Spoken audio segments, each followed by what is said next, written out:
Good morning dear students. आज हम बात करने वाले हैं अपने फर्स्ट चैप्टर के बारे में। It's a revision class only. इसमें बात करेंगे about the chemical reactions and equations. ठीक, तो केमिकल रिएक्शंस हम जानते हैं, पहले से ऑलरेडी हम इसे पढ़ चुके हैं। और इक्वेशन किस तरीके से लिखी जाती है, इसको कैसे बैलेंस करते हैं, we study about all these thing. Okay, the first and the most important thing that we have to consider here, that is a chemical reaction. तो केमिकल रिएक्शन की जो डेफिनेशन है वो है, chemical reaction is a process in which it lead to the transformation of one set of chemical substance to another। यानी कि जो एक तरह का सब्सटेंस होगा उसे दूसरे तरह के सब्सटेंस में ट्रांसफॉर्म कर देता है, इसे बोलते हैं हम केमिकल रिएक्शन। क्लासिकली अगर हम बोलें तो chemical reaction encompass changes that only involve the position of the electron in the forming and a breaking of a chemical bond between atoms with no change to the nuclei and can often be described via chemical equations। यानी कि chemical reaction उसे कहते हैं जिसमें क्या होता है, involvement of the electron होता है और इलेक्ट्रॉन क्या होते हैं, एक्सचेंज करते हैं। ठीक, जिसमें बॉन्ड टूटते हैं और नई न्यू बॉन्ड बनते हैं बिटवीन द एटम्स। और इसमें न्यूक्लियाई कोई भी पार्टिसिपेट नहीं करते, और इसको हम डिस्क्राइब या दिखाते हैं बाई केमिकल इक्वेशन। यानी कि इसको केमिकल इक्वेशन के द्वारा शो किया जाता है। अगर मैं बात करूं केमिकल रिएक्शंस की कहाँ होती हैं और एवरीवेयर कहाँ कहाँ पर होती है, जैसे for example cooking of food. अगर हम कुकिंग ऑफ फूड की बात करें तो हम क्या देखते हैं कि जब हम खाना बनाते हैं तो वहाँ पर हम कार्बोहाइड्रेट लेते हैं, that is a heavy material. ठीक, और जब इसको कुक किया जाता है यानी कि इसे टेम्परेचर देकर हीट किया जाता है तो ये क्या, सिंपल और इजी कार्बोहाइड्रेट में कन्वर्ट हो जाते हैं। ऐसे फॉर एग्जांपल रेस्पिरेशन होता है। रेस्पिरेशन के केस में क्या होता है कि ऑक्सीजन हमारे फेफड़ों में जाती है, जहाँ से वो ऑक्सीजन ब्लड लेकर पूरी बॉडी में सप्लाई कर देता है, और हमारी सेल्स के अंदर क्या होता है, रेस्पिरेशन की प्रोसेस कंप्लीट होती है। Another reaction is rusting. जब आप आयरन को खुला छोड़ देते हैं इन्वायरमेंट में, तो इन्वायरमेंट में present moisture and acids bases के साथ रिएक्शन करने के बाद ये क्या करता है, इसके ऊपर आप क्या देखेंगे, मॉइस्चर से रिएक्शन करने के बाद इसके ऊपर क्या आ जाती है, ये ब्राउन कलर की एक कवरिंग आ जाती है। ठीक, that covering is also known as the rusting of iron. ठीक है, ऐसे ही क्या होता है, फॉर्मेशन ऑफ कर्ड। जैसे हम देखते हैं दूध को अगर कुछ टाइम तक रख दिया जाए तो उसके अंदर क्या होगा, वो उसका दही बन जाएगा, और ये क्या कहलाता है, ये कहलाता है फॉर्मेशन ऑफ कर्ड। तो this is also one of chemical reaction. Now indications of a chemical reaction, यानी कि हमें कैसे पता चलेगा कि कोई केमिकल रिएक्शन हो रही है या नहीं हो रही, या फिर इसमें कितना टाइम लग रहा है, या कब ये रिएक्शन हो जाएगी। तो the one and the most important thing that you have to understand, change in colour. जब किसी चीज़ के अंदर कलर में बदलाव होता है, देन वी कॉल इट कि यहाँ पर क्या हो रहा है, कोई केमिकल रिएक्शन हुई है। ऐसे होता है evolution of gas. For example अगर आप वुड जलाएं, और वुड जलाएंगे तो उससे क्या निकलेगा, धुआं, जिसे हम बोलते हैं CO2। For example carbon is a would, और अगर हमने इसको ऑक्सीजन की प्रेजेंस में जलाया तो इसने दिया CO2। अब कार्बन जो होता है ये सॉलिड मटेरियल था, हम बहुत अच्छे से जानते थे। ठीक, जब हमने इसे बर्न किया ऑक्सीजन के साथ तो इसने क्या दिया है, गैसेस मटेरियल CO2 दिया है। ठीक, जिसे हम देख के कहेंगे कि यहाँ पर केमिकल रिएक्शन हो रही है। The other way that we can know about this, that is change in temperature. अगर या तो टेम्परेचर घटे, ठीक, या फिर टेम्परेचर बढ़े।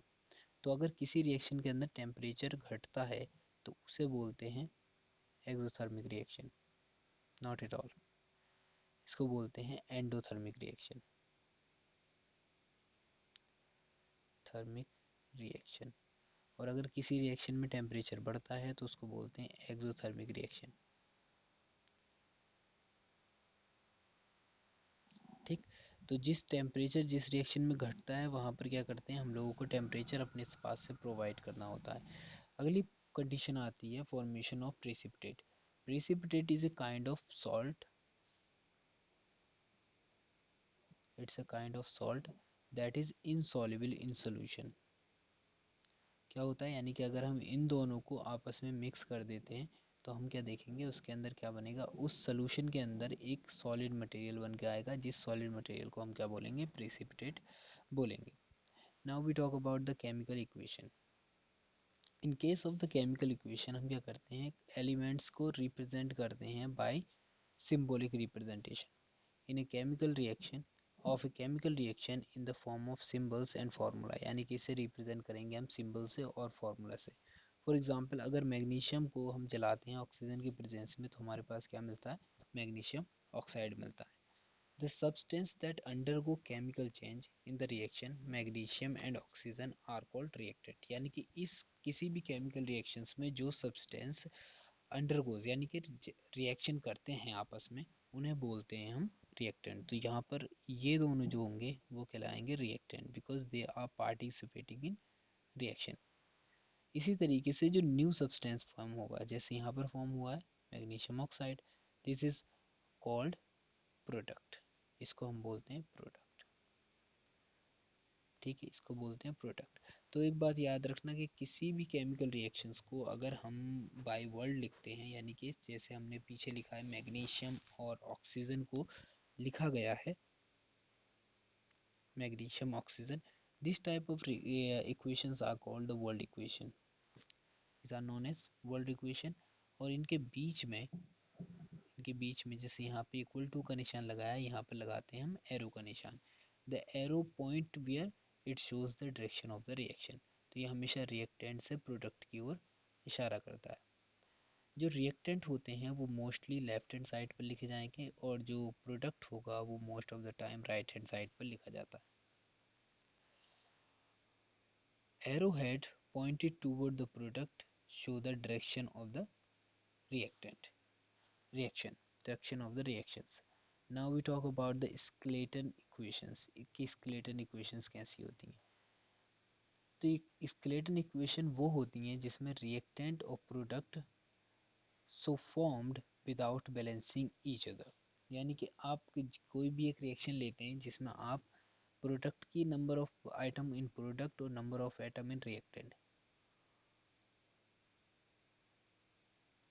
इन दोनों को बैलेंस ना करें तो ये this type of reaction known as the skeletal equation or sometimes we call him unbalanced equation।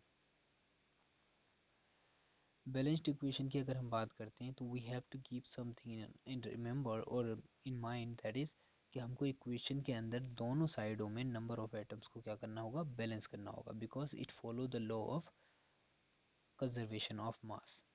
ठीक, कि मास जो होता है किसी भी केमिकल रिएक्शंस के अंदर कंजर्व्ड रहता है। बैलेंस केमिकल इक्वेशन जो होती हैं उसमें number of the different atom of the elements in reactant side equal to होते हैं इन द प्रोडक्ट साइड, यानी कि नंबर ऑफ एटम्स जो होंगे those were equal to number of reactant atoms और number of the product atoms. How to balance, this is very very important to keep this thing in your mind कि अगर हमारे पास this is a reaction between methane and oxygen, यानी कि अगर हम methane को जो हमारे घरों में गैस होता है उसे जलाएं in the presence of oxygen, then ये CO2 और H2O बनाएगा। Understand? Now we have to balance this equation. First of all look here, it has C कितना है यहाँ पर 1। ठीक, अगर हम इधर आके देखते हैं तो इधर भी C कितना है 1 है। ठीक है, फिर आते हैं हम इधर और हम देखते हैं यहाँ पर H कितना है, तो H यहाँ पर था 4। ठीक, here we see H is 2। यहाँ पर है ऑक्सीजन, ऑक्सीजन 2 है और यहाँ पर 3 है, that's mean we have to arrange hydrogen and oxygen first. तो what we do, the reaction shown in the combustion reaction, ये क्या है, कंबर्जन रिएक्शन है, जब कोई चीज़ जलती है तो उसे कंबर्जन रिएक्शन कहते हैं। एक कंपाउंड रिएक्ट्स विद ऑक्सीजन, जिसमें जो एक कंपाउंड यानी कि मीथेन है वो रिएक्ट करता है ऑक्सीजन के साथ और प्रोडक्ट देता है कार्बन डाइऑक्साइड एंड वाटर। तो इस टेक्निक में हम देखते हैं कि carbon first, then the hydrogen जो दूसरा आइटम होगा और the oxygen that will be of third item reactant के अंदर। अब क्या करेंगे, इसमें carbon atom has already balanced, हमने देखा कि carbon atom 1 and 1 already balance है। Now what we really need to do, तो how we look at the hydrogen, अब हम देखते हैं कि इसमें हाइड्रोजन कितना है, तो इधर 4 है इधर 2 है, तो हम 2 को क्या कर देंगे, यहाँ जो 2 था उसकी जगह पर 2 और बढ़ाकर इसको क्या कर देंगे, 4 कर देंगे हाइड्रोजन को। जब हम इसे 4 करते हैं तो हम क्या देखते हैं कि atom on the reactant side 2 hydrogen थे और atom on the product side क्या हो गए हैं जो 2 थे वो अब कितने हो गए, 4 हो गए। तो इस तरीके से हम क्या देखते हैं, कॉफिशिएंट क्या ऐड कर देते हैं, 2 ऐड कर देते हैं, just because of that it turns into 2H2O। अब यहाँ पर हाइड्रोजन भी कितने हैं, 4 हैं, और यहाँ पर कार्बन भी कितने हैं, 4 है। लेकिन इन दिस केस और इन दिस सिचुएशन वी सी के 2 ऑक्सीजन इधर हैं और 2 ऑक्सीजन इधर हैं, तो ऑक्सीजन हो गई टोटल 4, लेकिन यहाँ पर कितनी है, 2। Now we have to change a little bit here। यहाँ पर hydrogen H atom are now balanced due to the coefficient जो हमने यूज किया 2 in front of H2। There are total 4 oxygens. हम क्या देखते हैं कि प्रोडक्ट की ओर कितनी है, टोटल 4 ऑक्सीजन है atoms on the product side। To balance the oxygen atom on both side we put a significant 2 in front of O2। यानी कि यहाँ पर हम क्या करें, सिर्फ और सिर्फ 2 लिख दें अगर ऑक्सीजन के आगे, तो हम देखेंगे कि यहाँ पर ऑक्सीजन भी कितनी हो जाएंगी, 4 हो जाएंगी। Then the reaction is completely balanced over here. तो इस तरीके से क्या करते हैं, एक एक एलिमेंट को उठाते हैं फ्रॉम द कंपाउंड और रिएक्शंस को बैलेंस कर देते हैं। Now we have the writing and the symbols of the physical states. In this case what you noticed कि physical state of the reactant product mentioned along with their chemical formulas। यानी कि हम क्या करते हैं, किसी भी रिएक्टेंट की और प्रोडक्ट की स्टेट को दिखाते हैं by writing something like for gas we use the G in subscription, and liquid we use the L, and for being aqueous we use the AQ, और the solid होने पर हम यूज़ करते हैं S रिस्पेक्टिवली। ये depend करता है कि किस तरह का और किस स्टेट में वो केमिकल है किसी केमिकल रिएक्शन में, उसी तरीके से हम इस चीज़ को डिफाइन करेंगे। सम टाइम क्या होता है, केमिकल में कुछ स्पेशल कंडीशंस होती हैं, जैसे कि फॉर एग्जांपल हायर टेम्परेचर या लोअर टेम्परेचर होगा, प्रेशर हायर या लोअर होगा, या फिर कोई कैटलिस्ट यूज़ होगा। ये सब की सब चीज़ें लिखी जाती हैं अबव और बिलो द एरो, यानी कि इन चीज़ों को एरो के ऊपर या नीचे लिखते हैं। There are some of the examples, जैसे हमने देखा कि यहाँ पर हमारे पास एथिलीन है और हम उसके क्या कराएं, रिडक्शन कराएं द प्रेजेंस ऑफ निकल। तो हमने यहाँ पे मेटल ले रखा है निकल, और ये निकल यहाँ पर कैसा काम कर रहा है, कैटलिस्ट का, ठीक, it is working as catalyst. तो ये क्या करता है, इसके ऊपर हाइड्रोजन ऐड हो जाएंगे और हमारा प्रोडक्ट बच के आएगा इथेनॉल।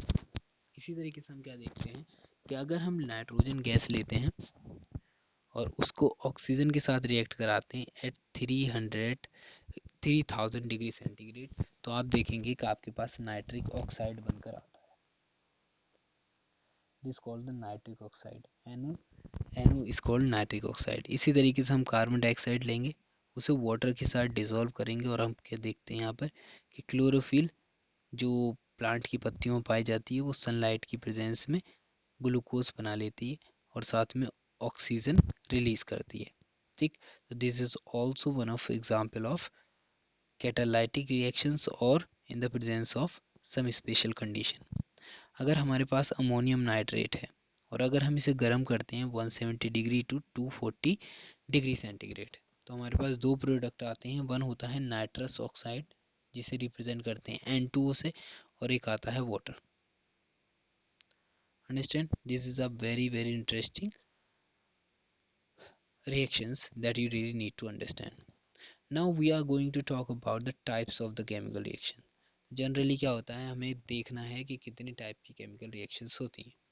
तो अगर तुम्हें याद है तो ये होती है, एक तो कॉम्बिनेशन रिएक्शन, दूसरी होती है डीकम्पोजिशन रिएक्शन, तीसरी होती है डिस्प्लेसमेंट रिएक्शन, चौथी होती है डबल डिस्प्लेसमेंट रिएक्शन, इवन फिर ऑक्सीडेशन, रिडक्शन और रिडॉक्स रिएक्शंस।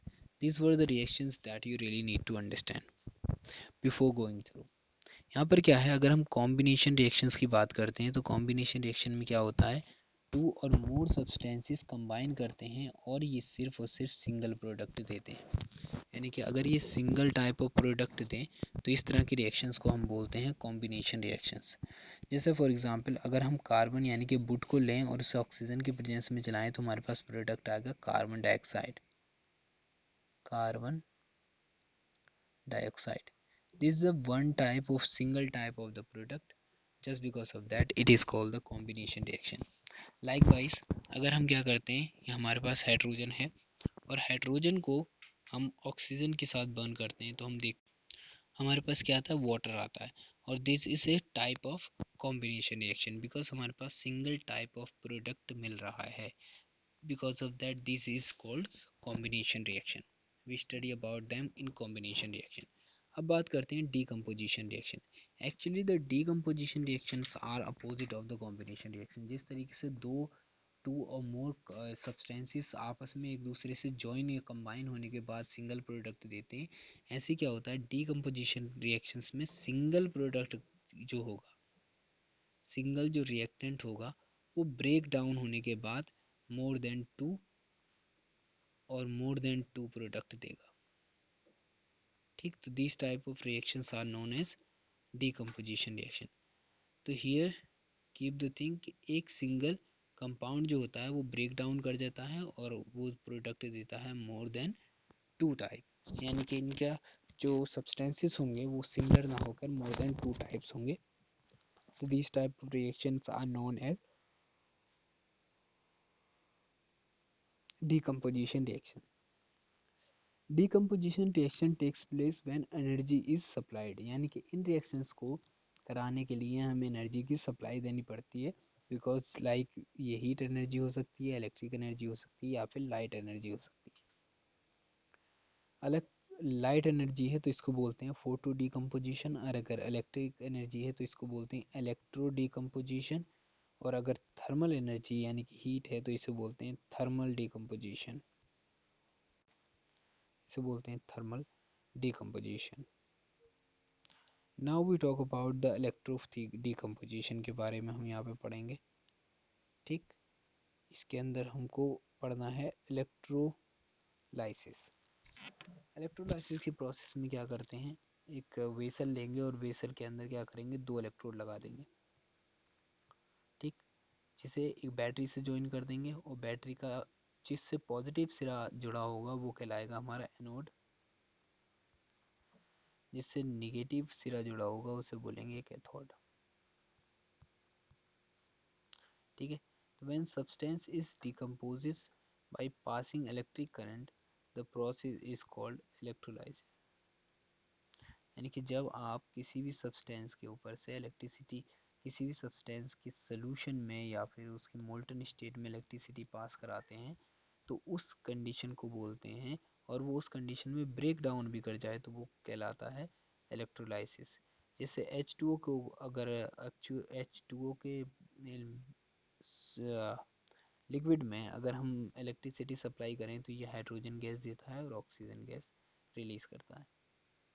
बात करते हैं थर्मल डिकम्पोजिशन की। तो एज वी नो कि थर्मल डिकम्पोजिशन में क्या होता है, हीट सप्लाई की जाती है तो इसे हीट करते हैं, तो ऐसे ये हो जाता है थर्मल डिकम्पोजिशन। जैसे अगर हमारे पास कैल्शियम कार्बोनेट है और अगर हम इसे हीट करते हैं तो ये देगा हमें कैल्शियम ऑक्साइड और carbon dioxide. This is very very interesting reaction. Likewise, we have the photochemical decomposition. In the case of photochemical reaction, when a substance is developed, decomposed in presence of the sunlight, यानी कि जब कोई भी substance जो होता है वो decompose होता है in the presence of sunlight, it is called the photochemical decomposition. Photochemical decomposition, जैसे AgBr को अगर एक बार फोटो दे दिया तो इन्होंने Ag और Br बनाया। अगर AgBr को हम क्या करें, लाइट में रख देते हैं तो ये AgBr Ag अलग बना लेते हैं और Br गैस Br2 गैस इससे निकल जाती है। ठीक, जैसे Fe थर्ड लाइट के साथ कांटेक्ट में आने पर Fe सेकंड देता है। ठीक, इसी तरीके से Fe सेकंड की अगर हम H2OT से रिएक्शन कराएं तो ये क्या बना लेगा, Fe थर्ड बना लेगा और यहाँ पर OH माइनस और OH माइनस निकल जाएंगे। इस तरीके से अगर ये OH जो है CH3Hg प्लस के कांटेक्ट में आए तो यहाँ पर बनता है Hg2 plus CH3 and CH minus. बात करते हैं अब रिएक्टिविटी सीरीज की। In case of the reactivity series you have to know, you need to know कि how this reactivity series works. तो reactivity series of the metal is series in which the metals arranged in the tracing in order of their reactivity, यानी कि decreasing order of their reactivity के तरीके से उन्हें arrange किया जाता है। जैसे फॉर एग्जांपल अगर हम पोटेशियम की बात करो तो ये टॉप पर है, दैट्स मीन ये क्या होगा, more reactive than sodium, calcium, magnesium, aluminium, zinc, iron, tin, फिर लेड, फिर हाइड्रोजन, फिर कॉपर, और फिर आ जाता है इसका कॉपर के बाद मरकरी, Ag, और फिर आ जाता है Au. These are the series or reactivity series that you really need to understand before going through any of the examination. It does not matter for the competitive examination or does not matter at all for the school examination. Displacement reactions. Displacement reactions की अगर हम बात करते हैं तो in displacement reaction a more reactive metal displaces or removes another elements from its compound. ठीक है, जैसे हमने अगर जिंक को CuSO4 के सोल्यूशन में डाल दें, इस ब्लू कलर में ब्लू होता है, तो ये क्या करता है, उसके ब्लू कलर को ख़त्म करके उसे टर्न कर देता है कॉपर वाले को ब्राउन कलर में, ठीक, और खुद उससे रिएक्शन कर लेता है। ठीक इसी तरीके से तो reaction Zn is more reactive Cu, so Zn displaces Cu from CuSO4, यानी कि इससे क्या करेगा, ये Cu को निकाल देगा। लाइक वाइज क्या होता है, अगर सिल्वर नाइट्रेट है हमारे पास, उसमें अगर हम जिंक डाल लें तो यहाँ पर भी क्या होगा, जिंक नाइट्रेट बन जाएगा। In the above reaction zinc is more reactive than what Hg, so Zn displaces Ag from their solution. Good. This has been done about the reaction, some of the reactions. The more extra video, if I really need to add in it, I will do that, and we will try to finish this chapter as soon as possible because it's going to be very interesting to understand the each and every point. Goodbye, thank you.